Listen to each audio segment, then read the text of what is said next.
जवानी की रेल कहीं छूट न जाए। बड़े खुश लग रहे हो भैया। तनाव ना रहे तो जीवन का असली मजा आता है। जब से मैंने नसबंदी कराई है कोई डर ही नहीं रहा। पर मैंने सुना है कि नसबंदी के बाद कमजोरी हो जाती है। अरे सब बकवास है। मैं तो कहूँ कि ताकत और बढ़ जाती है, क्योंकि नसबंदी कराने के बाद गर्भ ठहरने का खतरा बिल्कुल नहीं रहता और तुम खुल कर आनंद ले सकते हो। इसमें वक्त और खर्च भी। अरे भैया, न चीर न फाड़ और आधे घंटे में छुट्टी। किसी भी स्वास्थ्य केंद्र में मुफ्त में नसबंदी की जाती है। भैया तब तो मैं भी चला। राष्ट्रीय स्वास्थ्य मिशन, स्वास्थ्य विभाग हरियाणा द्वारा जनहित में जारी। मतदाता बनना हुआ आसान। कैसे? हरियाणा की मतदाता सूची के संशोधन का कार्य 2 से 16 अगस्त तक चलेगा। कोई भी पात्र नागरिक जिसकी आयु 1 जुलाई 2024 को 18 वर्ष या इससे अधिक है और वह मतदाता के रूप में रजिस्टर्ड नहीं है, वह अपना वोट बनवाने के लिए आवेदन कर सकते हैं। कैसे? वोटर हेल्पलाइन ऐप डाउनलोड करके ऑनलाइन आवेदन किया जा सकता है। इसी प्रकार फॉर्म 6 भरकर संबंधित जिला निर्वाचन कार्यालय अथवा बूथ लेवल अधिकारी के पास प्रस्तुत कर सकते हैं। अधिक जानकारी के लिए टोल फ्री नंबर 1950 पर संपर्क करें। मुख्य निर्वाचन अधिकारी हरियाणा द्वारा जनहित में जारी। नमस्कार, ये आकाशवाणी चंडीगढ़ है। अब आप प्रतीका से प्रादेशिक समाचार सुनिए। पहले इस बुलेटिन के मुख्य समाचार। उपराष्ट्रपति जगदीप धनखड़ ने आज दिल्ली में हथकरघा बुनकरों को संत कबीर व राष्ट्रीय हथकरघा पुरस्कार प्रदान किए। श्री धनखड़ ने लोगों से हथकरघा उत्पादों का उपयोग करने का आग्रह किया। हरियाली तीज पर मुख्यमंत्री नायब सिंह ने महिलाओं के लिए कई घोषणाएं की। हरियाणा में प्रधानमंत्री उज्ज्वला योजना के लाभार्थियों को अब गैस सिलेंडर 500 रुपये में मिलेगा। प्रधानमंत्री नरेंद्र मोदी ने पहलवान विनेश फोगाट को सांत्वना दी। केंद्रीय खेल मंत्री मनसुख मांडविया ने कहा कि भारतीय ओलंपिक संघ ने पहलवान विनेश फोगाट को अयोग्य करार देने पर विश्व कुश्ती संघ में विरोध दर्ज करवा दिया है। और कुरुक्षेत्र विश्वविद्यालय में 7वां हरियाणा अंतर्राष्ट्रीय फिल्म महोत्सव शुरू हुआ। अभिनेत्री रूपा गांगुली को स्मिता अवार्ड से सम्मानित किया गया। अब समाचार विस्तार से। उपराष्ट्रपति जगदीप धनखड़ ने कहा है कि भारत 2 वर्षों में विश्व की तीसरी सबसे बड़ी अर्थव्यवस्था बन जाएगा। उन्होंने कहा कि राष्ट्र प्रगति कर रहा है, ये प्रगति अजय है। उपराष्ट्रपति नई दिल्ली में 10वें राष्ट्रीय हथकरघा दिवस के अवसर पर आयोजित समारोह को संबोधित कर रहे थे। उपराष्ट्रपति ने कहा कि प्रधानमंत्री नरेंद्र मोदी ने वोकल फॉर लोकल का मंत्र दिया है। उन्होंने कहा कि हथकरघा उत्पाद इस अभियान का महत्वपूर्ण हिस्सा है। उन्होंने कहा कि हथकरघा उत्पादों को बढ़ावा देने में सरकारी क्षेत्र एक निर्णायक भूमिका निभा रहा है। श्री धनखड़ ने लोगों से हथकरघा उत्पादों का उपयोग करने का आग्रह भी किया। इस अवसर पर श्री धनखड़ ने हथकरघा क्षेत्र में महत्वपूर्ण योगदान के लिए हथकरघा बुनकरों को संत कबीर पुरस्कार और राष्ट्रीय हथकरघा पुरस्कार भी प्रदान किए। आज देश भर में राष्ट्रीय हथकरघा दिवस मनाया जा रहा है। भारत में हथकरघा दिवस समारोह की शुरुआत स्वदेशी आंदोलन से हुई। हरियाणा में भी राष्ट्रीय हथकरघा दिवस को लेकर बुनकरों और इस क्षेत्र में काम कर रहे समूहों में खासा उत्साह है। आकाशवाणी समाचार ने इस अवसर पर हथकरघा उद्योग से जुड़े कई लोगों और संस्थाओं से बातचीत की, जिनमें खादी ग्राम उद्योग संघ चला रही महिला किरण सैनी ने बताया, पिछले कई वर्षों से मैंने 200 महिलाओं को रोजगार दिया हुआ है, जिसमें कि हमारे पास टेलरिंग का काम भी किया जाता है और हमारे पास दूर दूर से ग्रामीण क्षेत्र से अच्छी खादी खरीदने के लिए लोग आते हैं। जब से मोदी जी ने मन की बात में खादी का जिक्र किया है, उसके बाद तो खादी में बहुत ज्यादा बढ़ावा हुआ है। हरियाणा की सांस्कृतिक पहचान रखने वाले विशेष पर्व हरियाली तीज पर मुख्यमंत्री नायब सिंह ने महिलाओं के लिए कई घोषणाएं की।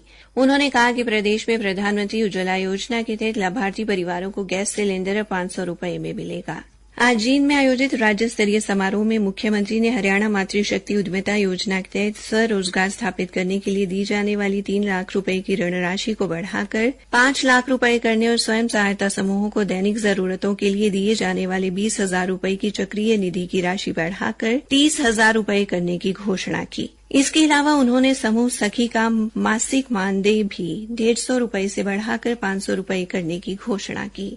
श्री सैनी ने कहा कि मुख्यमंत्री दुग्ध उपहार योजना के तहत अब स्कूलों में पढ़ने वाली 14 से 18 वर्ष की बेटियों में कुपोषण को रोकने के लिए उन्हें 150 टन फोर्टिफाइड दूध दिया जाएगा।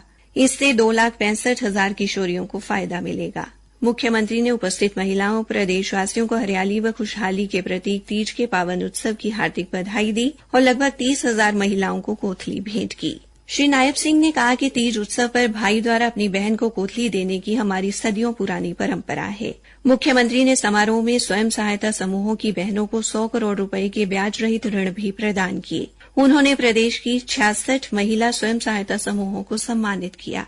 साथ ही हर जिले में पहले, दूसरे व तीसरे स्थान पर रहने वाली स्वयं सहायता समूहों को भी कुल 38,50,000 रुपए की राशि देकर सम्मानित किया। मुख्यमंत्री ने महिलाओं से हरियाली तीज के अवसर पर कम से कम 1 पेड़ लगाने का संकल्प लेने की अपील भी की। मुख्यमंत्री ने बेटी बचाओ बेटी पढ़ाओ अभियान के दूसरे चरण में आज एक जागरूकता वैन को भी झंडी दिखाकर रवाना किया। प्रादेशिक समाचार आकाशवाणी चंडीगढ़ से प्रसारित किए जा रहे हैं। प्रधानमंत्री नरेंद्र मोदी ने आज पेरिस ओलंपिक में 50 किलोग्राम महिला कुश्ती फाइनल से अयोग्य घोषित होने वाली महिला विनेश फोगाट को सांत्वना दी। एक सोशल मीडिया पोस्ट में श्री मोदी ने कहा कि ये सदमा दुखद है और उनके पास अपनी निराशा व्यक्त करने के लिए शब्द नहीं है। उन्होंने कहा कि पहलवान फोगाट चैंपियनों में चैंपियन है और भारत का गौरव है, जो हर भारतीय के लिए प्रेरणा का स्रोत है। श्री मोदी ने यह भी कहा कि विनेश का स्वभाव हमेशा चुनौतियों का डटकर मुकाबला करने का रहा है। प्रधानमंत्री ने कहा कि हर कोई उनका समर्थन कर रहा है और उम्मीद है कि वो निराशा से मजबूत होकर वापस आएंगी। केंद्रीय खेल मंत्री मनसुख मांडविया ने कहा है कि भारतीय ओलंपिक संघ ने पेरिस ओलंपिक में पहलवान विनेश फोगाट को अयोग्य करार देने के लिए विश्व कुश्ती संघ में विरोध दर्ज करा दिया है। डॉक्टर मांडविया ने आज लोकसभा में कहा कि केंद्र सरकार विनेश को सभी प्रकार की सहायता प्रदान कर रही है। उन्होंने कहा कि प्रधानमंत्री नरेंद्र मोदी ने भारतीय ओलंपिक संघ के अध्यक्ष पीटी उषा से इस विषय में बातचीत की। डॉक्टर मांडविया ने कहा कि भारतीय ओलंपिक संघ से इस बारे में सभी संभावनाएं तलाशने को कहा गया है। खेल मंत्री ने कहा कि विनेश फोगाट 50 किलोग्राम भार वर्ग में खेल रही थी और उनका वजन तय सीमा से 100 ग्राम अधिक पाया गया। कुरुक्षेत्र विश्वविद्यालय में युवा एवं सांस्कृतिक कार्यक्रम विभाग और कला एवं संस्कृति विकास सोसाइटी के संयुक्त तत्वावधान में आयोजित 7वें हरियाणा अंतर्राष्ट्रीय फिल्म महोत्सव की आज शुरुआत हुई। कुलपति प्रोफेसर सोमनाथ सचदेवा, फिल्मी कलाकार रूपा गांगुली, मुनमुन सेन व अन्य ने दीप प्रज्वलित कर महोत्सव का शुभारंभ किया। इसके साथ ही गणेश वंदना की मनमोहक प्रस्तुति दी गई। कार्यक्रम की विशिष्ट अतिथि महाभारत सीरियल में द्रौपदी का अभिनय करने वाली रूपा गांगुली ने इस अवसर पर कहा कि कुरुक्षेत्र की पावनधरा पर आकर मां भद्रकाली, ज्योतिसर व ब्रह्म सरोवर के दर्शन कर वे अभिभूत हैं और इस भूमि को नमन करती हैं। उन्होंने कहा कि फिल्म अभिनेता भी आम इंसान है, उनको समझने की जरूरत है। फिल्म महोत्सव के उद्घाटन अवसर पर फिल्म जगत में बहुमूल्य योगदान देने के लिए अभिनेत्री रूपा गांगुली को स्मिता अवार्ड से सम्मानित किया गया। महोत्सव में विभिन्न देशों की 75 फिल्में दिखाई जाएंगी। अंत में मुख्य समाचार एक बार फिर। उपराष्ट्रपति जगदीप धनखड़ ने आज दिल्ली में हथकरघा बुनकरों को संत कबीर व राष्ट्रीय हथकरघा पुरस्कार प्रदान किए। श्री धनखड़ ने लोगों से हथकरघा उत्पादों का उपयोग करने का आग्रह किया। हरियाली तीज पर मुख्यमंत्री नायब सिंह ने महिलाओं के लिए कई घोषणाएं की।